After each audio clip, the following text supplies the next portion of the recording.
If I were to give you a pen and a piece of paper right now, and I would say, hey, I want you to write down the top 3 greatest worries, greatest fears, greatest points of anxiety in your life, what would those be? So you get one opportunity to write down, Lord, this is the hardest things going on in my life. These are the things I feel the weight and anxiety over. What would those top 3 things be? Here's the reason why I ask. It's because since 2020 to today, most argue that we're living in the most anxious time in U.S. history. Think about that. The most anxious time in U.S. history, after all the things that we've been through, today is the most anxious moment in all of U.S. history. That is pretty wild. So thanks to COVID, thanks to economic ups and downs, thanks to political and social unrest, we could go on and on. All of these things have led us to this moment today where we find ourselves in the most anxious time in history. In fact, I've got a unique chart I want you to see that'll kind of tell a story about that. Look at this. This is pretty wild. So, silent generation, anxious level, look at that. By the way, this is self-reported, right? And this tells a unique story. And you can see that over the course of time, as we've become more progressive in terms of technology and all of those things, and we've grown and we've done some really great things, one of the unique things that this chart tells us is that our anxiety level has not decreased as we've progressed, but it's actually increased over time. In fact, Gen Z, 1997 to 2012, if you're born in that time, you were the most anxious generation in U.S. history, followed by the 1930s, the Great Depression. So we're living in the most anxious time in U.S. history, followed by the 1930s, which is pretty wild to me. And so I think what ends up happening is if we're not careful, we can kind of find ourselves in a little bit of a cynical place, right? Where we start, getting frustrated and hypercritical of things. We can even begin to ask the question, well, God, where are you? Why are you not here? Have you left us? Have you abandoned us to what's going on around us in the world? And so what I want us to do is I want to hit that question head on. So what do we do as Christians, you and I living in this particular time in history? What do we do? How do we handle that? How do we manage all of this? And Jesus talks about that. John chapter 14, verse 1. If you got a Bible, meet me there. We're going to read that together because in one simple statement, Jesus goes head on into the head of our seat of our worry and our anxiety. So this is what Jesus says, John chapter 14, verse 1. Let's read it together. He says, "Let not your hearts be troubled. Believe in God, believe also in me." The disciples at this point, if you haven't been with us through the course of this series, we're walking through the last week of Jesus' life. And at this point, the disciples have reached a really critical point in their journey with Jesus. All right, many of them have walked away from their entire livelihood, right? So you might think of Peter, James, John, and Andrew. They're fishermen. They've literally left their nets to follow Jesus. Matthew, the tax collector, he walked away from his tax collector booth to follow Jesus. They've left their careers. They've left their families. We know Peter had a wife. Peter even said goodbye to his wife to follow Jesus, right? There's all of these things that have led them to this moment where they have put significant investment into Jesus and the fact that they believe that he was in fact the Jewish Messiah, which is pretty wild. And he had called them not noble people, but just simple, ordinary folks like you and me. And he called them, and so they followed him. They left a lot behind, and it's taken them to this particular table on this night where Jesus is now telling them that he is leaving. You might think, wow, well, now what do we do, Jesus? Do we just go back to normal life? I've seen all of the things that you've done. I've seen the miracles. I've seen the way you've healed people. I've seen the way you've cast out demons, and now I'm just supposed to go back to everyday life? You might think some of them felt maybe even abandoned, like, well, we're almost there.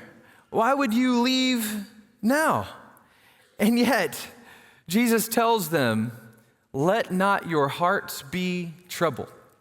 Now, in our English language, it'd be easy to read that and think, that that's a suggestion, but the way that they would hear that when Jesus is sitting across the table from them is not by way of suggestion, but by way of command. In our English language, you might read this as in this way: do not let your hearts be troubled. So it's not a suggestion, it's not an idea. Jesus is looking at the disciples, telling them, hey, I'm about to leave, but do not let your hearts be troubled. Do not let your heart be overcome by anxiety. Do not let your heart be overcome by fear. Do not let your hearts be troubled at this particular news. And I think this is an important moment because it seems to me that Jesus is giving them a choice, right? They have a choice. They can either cower in fear and anxiety at his departure, or they can lean into him, follow him in obedience and say, you know what? I'm not going to let my heart go there, but rather I am going to choose, rather than cowering and succumbing to the anxiety and the fear of his departure, in the midst of his departure, I'm going to stand up and I'm going to be strong, and I am not going to let my heart be overcome with turmoil and anxiety. Now, Jesus gives us a little bit of the antidote, right? So he doesn't just give them a choice, but he also says, hey, here's your option, right? You can either succumb to anxiety and the fears and the worries of the world, or he says, you can choose to trust me, right? He says, believe in God, believe also in me, which, by the way, virtually all commentators say that what Jesus is arguing here is he says, listen, I want you to fight your fear and your worry and your concerns about what's going to happen right now and in the days ahead. I want you to fight them with trust. In this situation, Jesus is telling his followers, listen, do not let your hearts be overcome by anxiety, but rather I want you to trust me. While it may not seem like it, while it may not feel like it, while your world might feel like it's crashing around, understand that it's not crashing around because I am holding it together. In other words, I've got your back. So trust me. Believe in God, believe also in me. And so this morning I come to you at our table, so to speak, right, as the family of God, and I wonder, what's got you worried? What's got you fearful? What's got you anxious? I was kind of thinking about this, and I think this is fair to say. I think most of our fears, concerns, worries, however you want to categorize them, I think they all boil down to four core issues. Four core issues.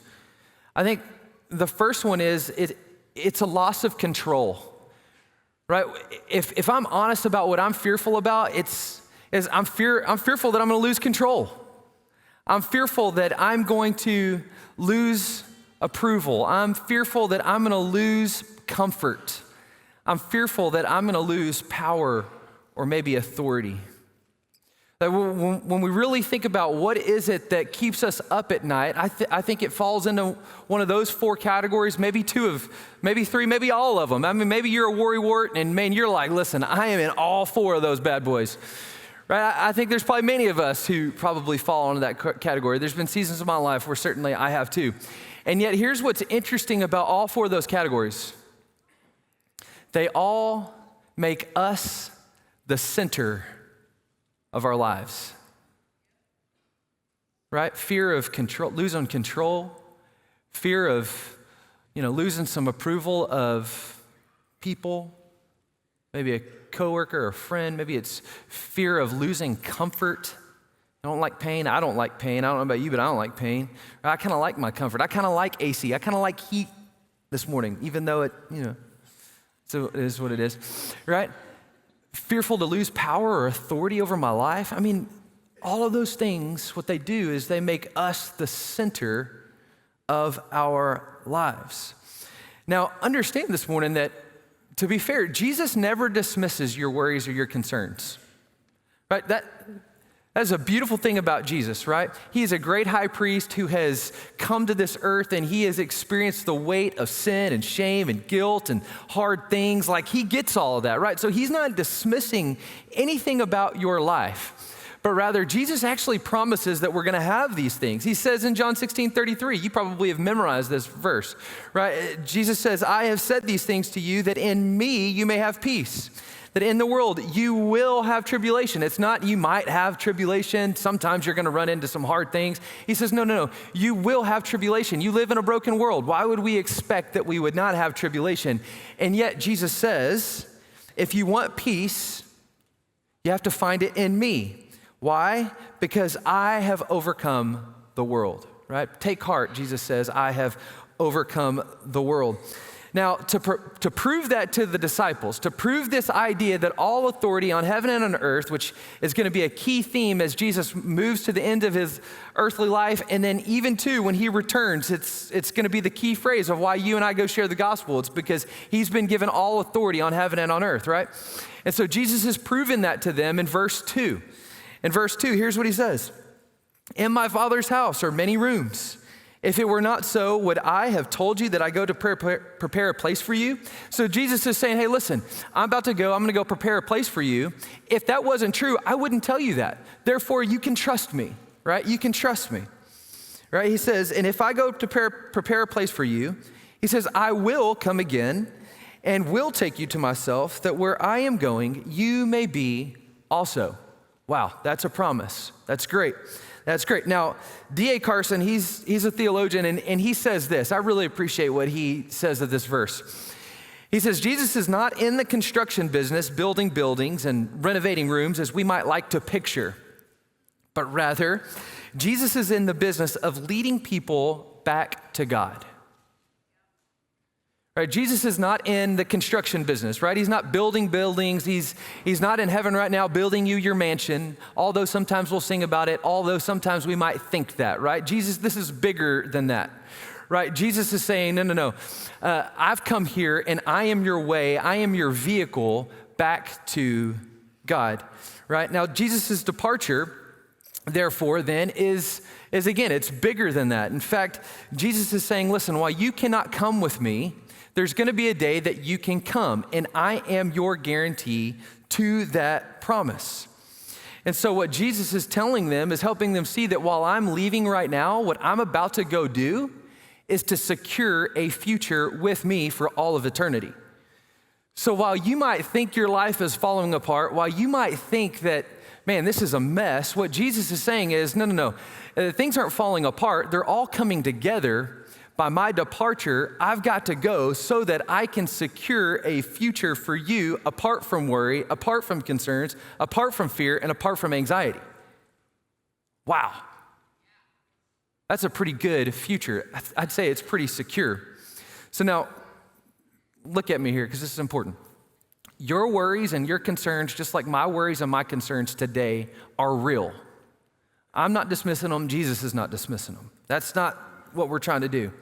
Nevertheless, understand this, that by Jesus leaving the disciples that particular night, he is going to go to the cross, and there on the cross, he's going to give his life. And then he's going to be buried, and then 3 days later, he's going to rise again so that, just like the disciples, your future is secure in him. Okay? That is a great promise that you and I have, that if Jesus doesn't go away, if he doesn't hang on the cross, if the Father doesn't look away from him, then you and I have no hope. But because he did all of those things, now you and I have an eternal hope. And it's not a hope that is insecure, but rather it's secure because of what Christ has done for you and for me. And so no matter what we face on this earth, no matter what we face today, no matter what we face in the days ahead, you and I have a hope that is secure. And so while it may seem like we're abandoned, while it might seem like we live in the most anxious time in U.S. history, God is not surprised. He is not concerned. He is not fearful. He's not up there thinking, oh my gosh, what are we going to do? Oh man, like if only this wouldn't have happened. Oh, well, Jesus, what do you have in your playbook? Right? Like there's never that moment where God has that conversation. Everything is fully under his control. Therefore, because that is true, I can surrender my life to Jesus. Thereby, I can surrender my control over my life to him. God, I'm not a very good God. Therefore, I'm going to give you the control over my life, right? I'm going to look to you for my approval, not all these faces, right? I'm going to look to you for my comfort because that can't be taken away from you, right? I'm going to look to you for power and authority, and I'm going to surrender my life to your authority and to your power, trusting that any power that I have, any authority that I have is God-given and God-breathed, and I'm going to walk in that with humility because Christ, who has all authority on heaven and on earth, still walked with humility, washed his disciples' feet, and ultimately gave his life for his enemies, right? See, that's the beautiful truth of all of this world of anxiety that you and I live in. We can surrender it all to the Lord and trust him to be our control, to trust him to be our approval, our comfort, and our power, and our authority. Now, we're going to switch gears a little bit. We're going to come back to this, but we're going to take a little break for a second. So I love history, okay? I don't know why, but I love history. I love the way people over the course of history have thought about life and all these different things. It's kind of a weird hobby, but it is what it is. Just don't judge me, okay? And one of the themes that I have found that kind of spans all the way through the generations, right? You just saw the different generations, okay? One thing that spans through them all is this idea of peace. We are all on this pursuit of peace, this kind of inner rest of the soul. You know what I'm talking about? And over the course of our time, we've all defined that differently. Like right now, what we call that is happiness, right? We use this phrase happiness as like, well, I want Betty Sue to be happy, and if you're happy, I'm happy, and I love you, so if you're happy, we do that whole thing, right? But really what we're saying is what we really want is we want peace. Like we want to experience that inner peace where that inner turmoil just kind of dies down and you and I can experience a rest, right? That's what we're really after. And all of history has kind of been in pursuit of that. And I would argue that at one point in history, humankind actually experienced that, right? Going back to the garden, Adam and Eve, they experienced perfect peace. Can you imagine that? Whatever your definition of peace is, whether it's happiness or whatever, deep, this abiding joy, right? Adam and Eve experienced peace, an inner rest of the soul. Oh, how I would love to experience that, right? But yet, they weren't content with that. And I know that you and I are not, we can't relate to that. And they wanted more, right? What was it that the serpent challenged them with? Well, you could become like God, right? And so they bit on that, so to speak, right? And they said, oh man, yeah, I want that, right? If I can be God, if I can rule over my life, if I can have all the control, if I can have all the power, if I can have all of those things, then I would have even more. And so they weren't content with that. And so their decision to disobey the Lord led to a couple of different things. It led to separation from him, but it also led to separation from the peace in which they had in him, right? And so what ends up happening here is that because they are separated from all of that, God and the peace that God offers in him, Genesis 3 tells us that now work is going to be hard, right? Work's going to be tough. You're going to experience turmoil in your work. It's going to be hard. Relationships are going to be difficult. Man, and relationships are difficult. They require work, right? Pain is now going to be a reality. And we don't need to read history books. We don't need to study sociology to know that that's true, right? I mean, even this morning, we sit and we feel this. We see this brokenness that's around the world caused by sin, right? We see wars. We see diseases. We have to tell loved ones goodbye far too early, right? I don't need to convince you of the truth that we live in this broken world, and it's so broken that it's enough to leave a crushing weight over our hearts and our minds, to the fact that to where we kind of get to this point of cynicism and no hope, and man, what do we do now? Oh man. And yet, humankind, from the moment that this happens in Genesis 3, there is this conquest, let's call it, to get back to that place of peace, back to that place of rest. And whether we want to admit it or not, whether we realize it or not, because some people just don't realize it or not, that desire to get back to peace, that desire to get back to rest, that desire to get back to happiness it's a desire to get back to God. We just don't think about it like that, because it's only in Him where you will find true and abiding rest. I mean, the theologian Augustine, great thinker of his time, said that my soul is weary until it finds rest in God. The human soul will always be weary. It will always be exhausted. It will always be tired until it finds its rest back to its Creator.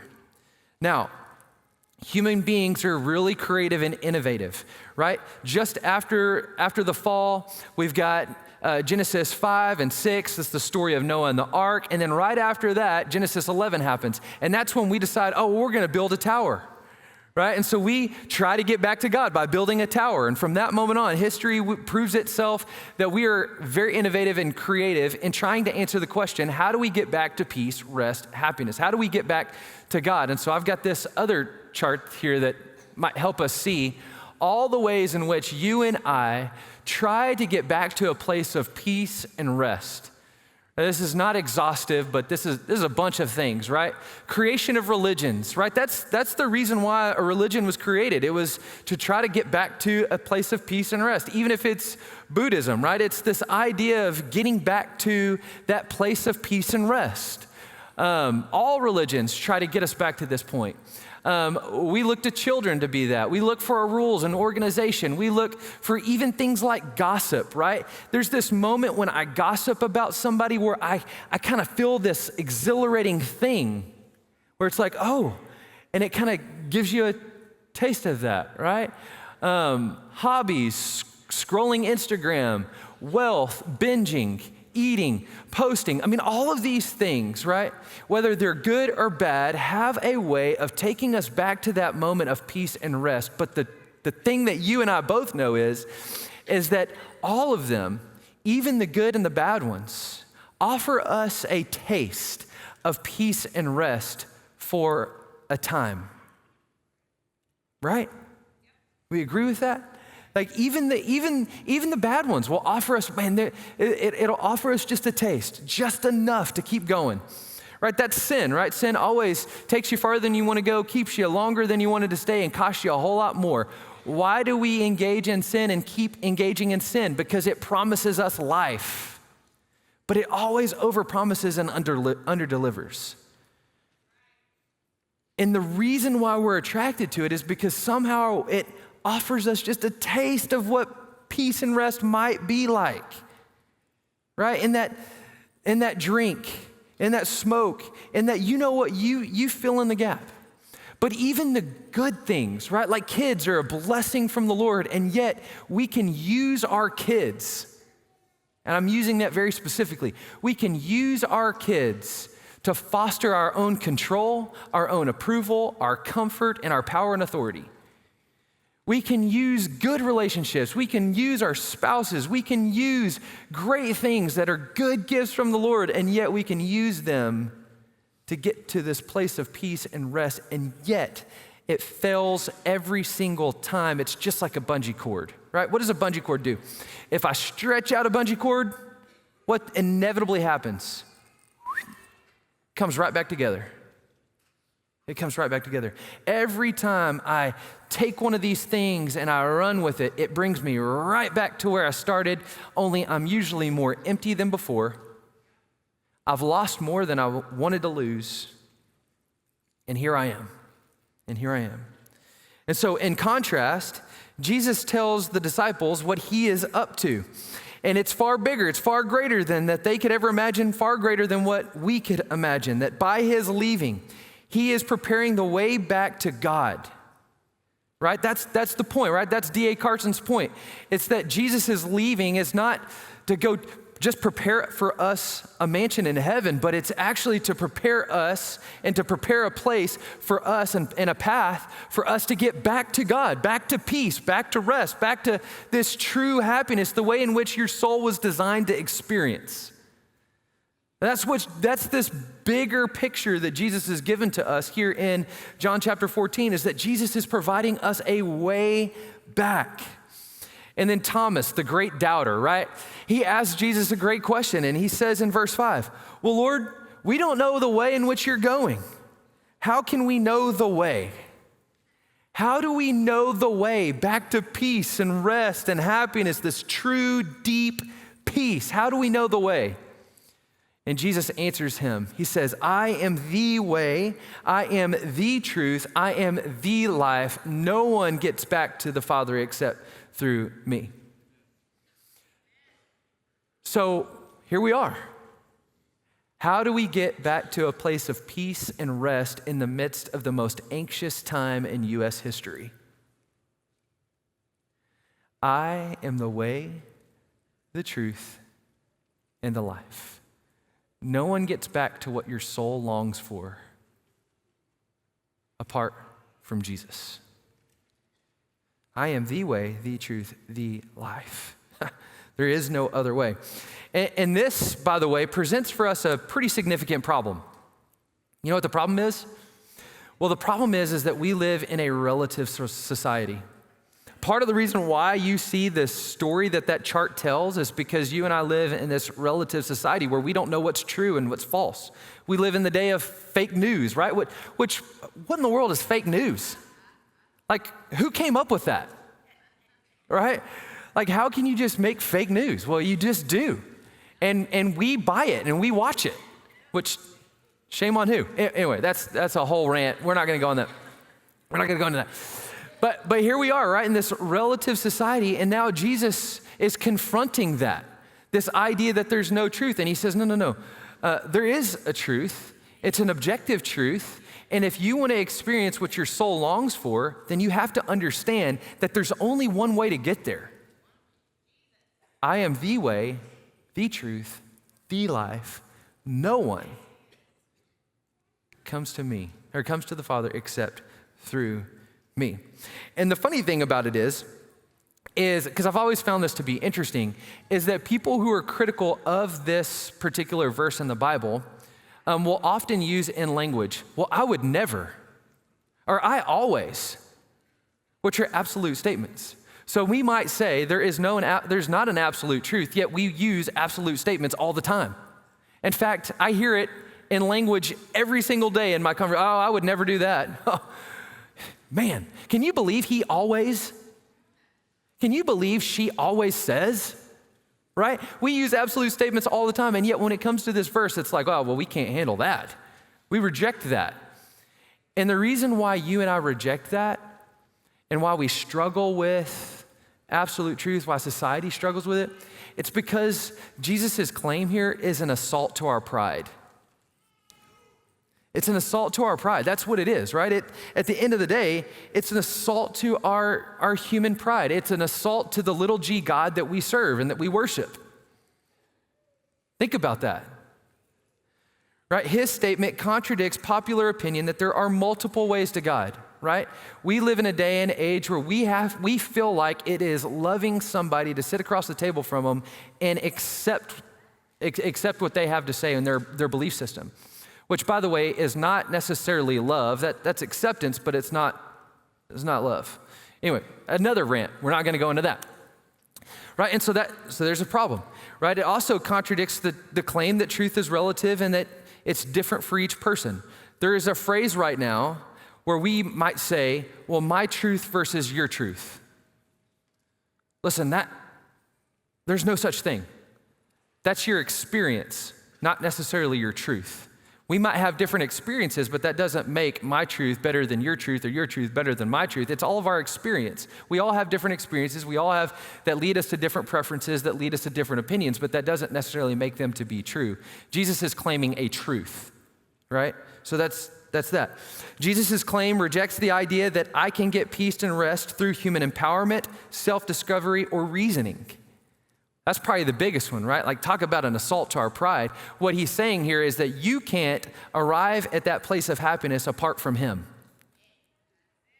You can't arrive at that place of deep, abiding peace and rest apart from him, which in the American culture, I can do whatever I want, right? When I think about the American dream is this beautiful promise that if you come here, you have unlimited options. Go make for yourself who you want to be.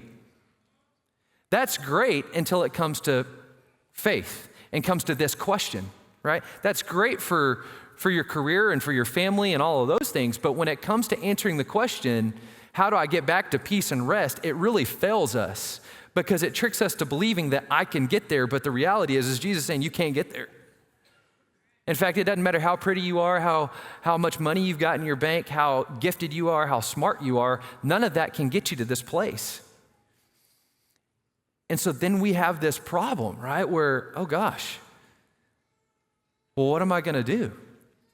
Well, the answer is quite simple. And that's what Jesus is laying out for us here is that he is the way, the truth, the life. He is the way back to God. He is the truth about God, right? And he is life in God. In fact, Jesus would go on to say in verse 7 that if you have seen me, then you have seen the Father. I am the way, the truth, the life. I offer you the way back, the pathway back to the Father where you can experience peace and rest. In fact, Matthew 11:28, one of my favorite verses, this is what Jesus is inviting us to. He says, come to me. That's the invitation. Come to me. This is the invite list. If you've ever wanted to be on an invite list, here it is, okay? All who labor and are heavy laden. Are you tired? Are you weary? Are you seeking that peace and rest? Then you are invited. You don't have to wonder if you're going to be invited to this wedding list. You are invited. You've been given a seat. Your name is listed in eternity on that table. It's waiting for you. I go to prepare a place for you. It is sitting there waiting for you to say yes. And here's the promise. If you say yes, by the way, this is not a one-time yes. This is an everyday, every moment kind of yes. I will give you rest. I will give you peace.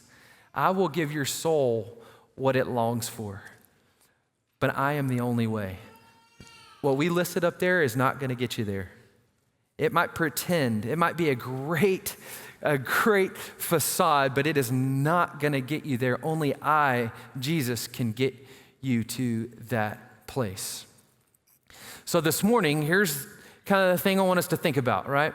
So on one end, that might mean that you need to give your life to Jesus for the first time, right? That might mean, man, I've never had that kind of peace. I've never had that kind of rest ever.